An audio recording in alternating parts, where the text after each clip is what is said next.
Welcome to part 2 of operating the Santa Cruz Northern Railroad. In this episode, we'll go over the operations of Train 202, the Eastbound Perishable.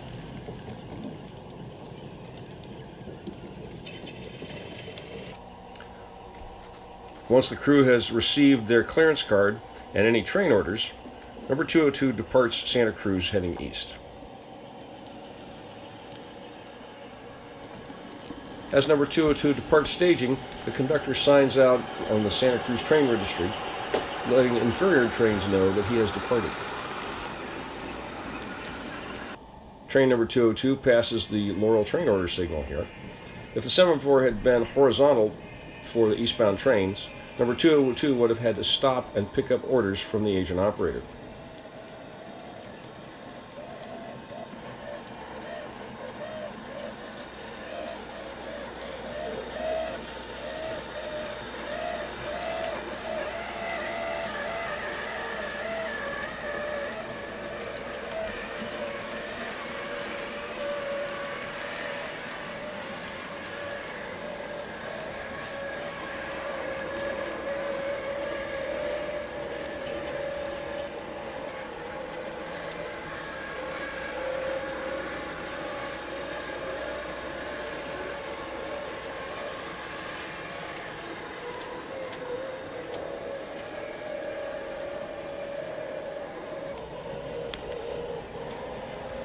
Once out of Laurel, train number 202 passes through tunnel number 4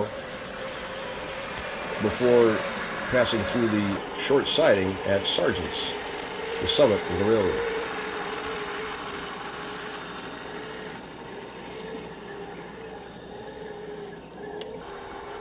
On the SCN, the purpose of Train 202 is to forward hot perishable traffic from Santa Cruz to the WP and Santa Fe in Stockton.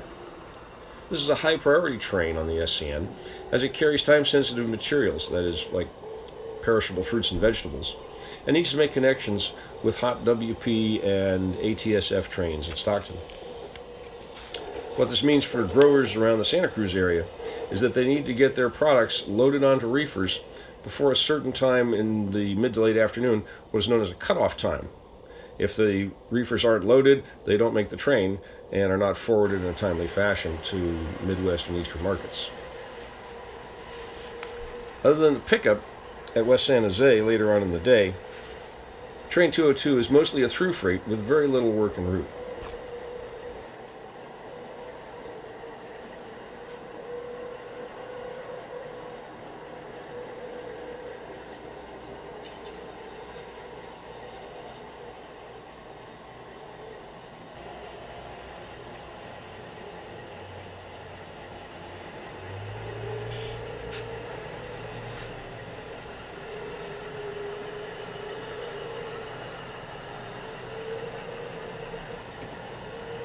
Train 202 now heads downgrade past Damside Junction and over Zayante Creek before passing through Fallon.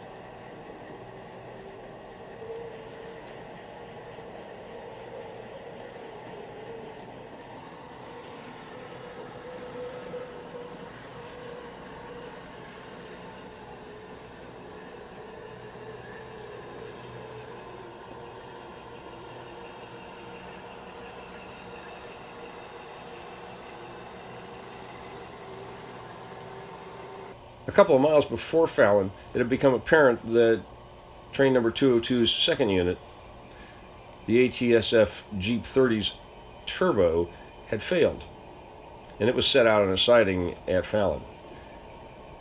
Needing additional horsepower, the only locomotive available in Fallon was a low horsepower Jeep 7 that was taken off of the work train.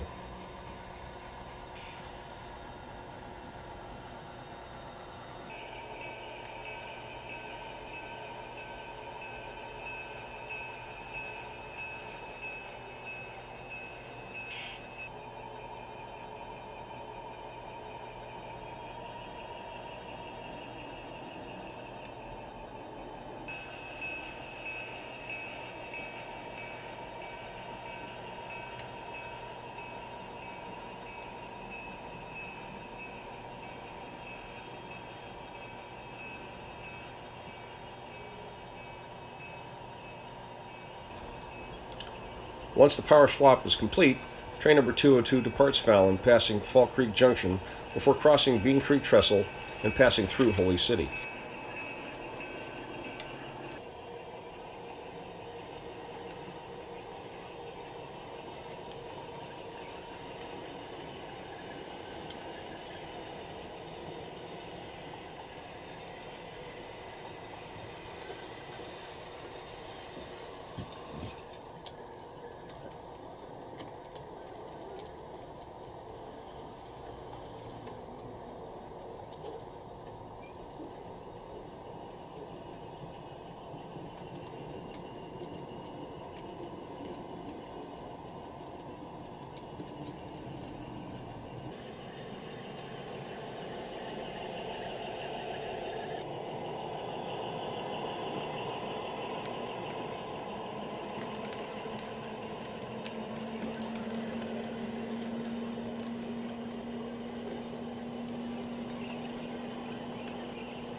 Once out of Holy City, number 202 crosses the layout entrance bridge, bridge number 5, once again, before entering the 2.2% helix downgrade to East Ricca.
Here we see number 202 crossing the through truss bridge over Los Gatos Creek and crossing over the west switch at East Ricca.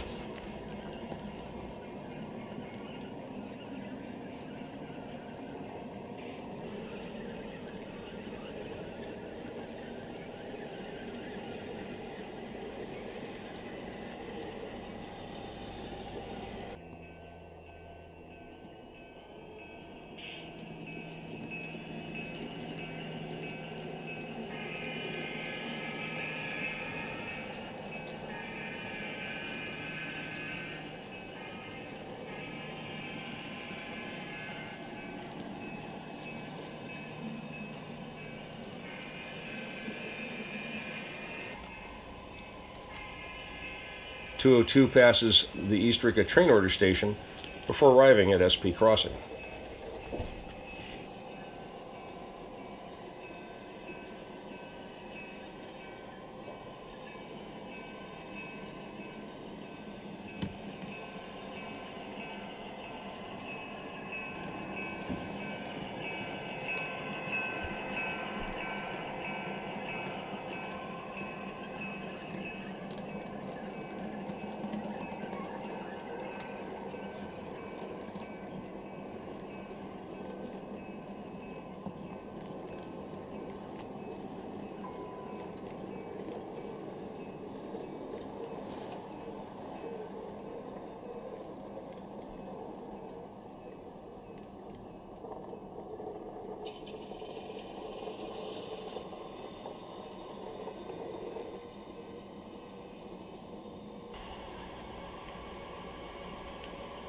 At West San Jose, train number 202 will pick up any eastbound perishable traffic with the help of the swing crusher, the local industrial switcher that works around Mack Street Yard in San Jose.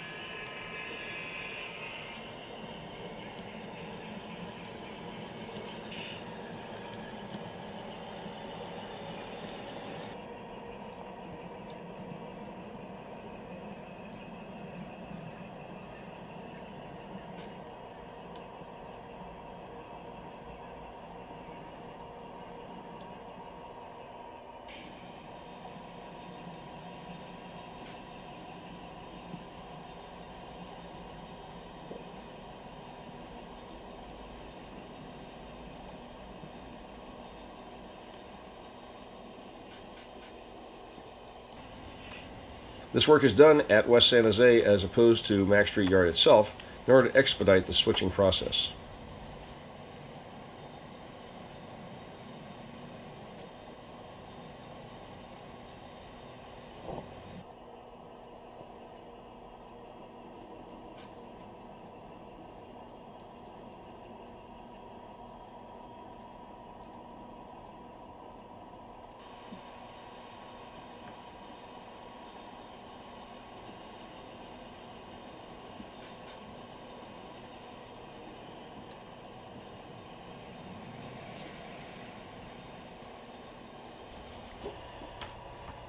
With its work complete, train number 202 departs West San Jose.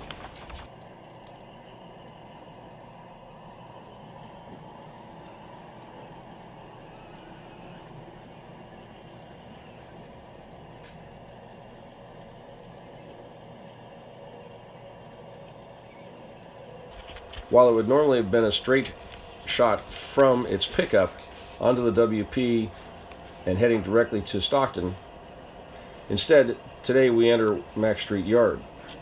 Another power swap will be performed here. It has become apparent that the combination of the Jeep 20 and the Jeep 7, having a combined horsepower of something less than 3,500 horsepower, will not be sufficient to get the perishable over Altamont Pass in time to make the connection at Stockton. So at Mack Street, the power is switched again, this time to a higher horsepower set of a Jeep 35 and a U25B, totaling about 5,000 horsepower.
With its work complete, train number 202 passes WP Junction and heads into staging. This completes the run of train 202, the Perishable East. In the next two parts, we'll cover the operation of the Crusher, the local San Jose industrial switcher, which we saw briefly a bit earlier.